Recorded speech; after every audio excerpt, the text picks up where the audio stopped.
В санатории «Лесная сказка» в 15-й раз открылась профильная смена «Эдкер». Здесь ежегодно собираются дети из чувашской диаспоры. А в этом году на отдых приехали 37 школьников из 6 российских регионов. Этнокультурная программа «Эдкер» 15-й год собирает в республике юных победителей олимпиад и конкурсов по чувашскому языку и культуре со всей страны.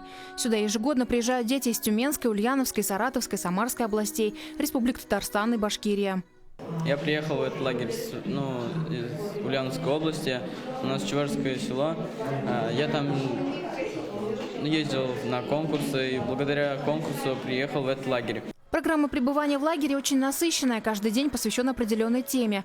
Национальные костюмы, рукоделие, чувашские песни и танцы. Для ребят организованы творческие лаборатории, проводятся мастер-классы по плетению бисером. На первом сегодняшнем занятии с детьми чувашской диаспоры в лагере «Эдкер» мы решили создать первый свой браслет.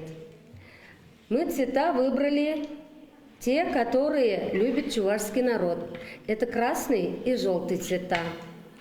И когда вот девочки начали заниматься, они уже увлеклись. Чтобы занятия по чувашскому языку проходили интересно и давали результат, воспитатели используют разные методы обучения.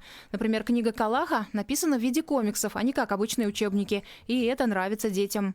Мы, тюменские чуваши, приехали изучать чувашский язык, чувашскую культуру, так как у нас в школах не изучают чувашский язык. Кроме этого, летний лагерь «Эдкер» дает возможность познакомить детей с историей и культурой Чувашии и Чебоксар. Школьники будут посещать достопримечательности, музеи и парки города бесплатно. Наталья Горва, Арина Давыдова, Никита Углев. Вести Чувашия.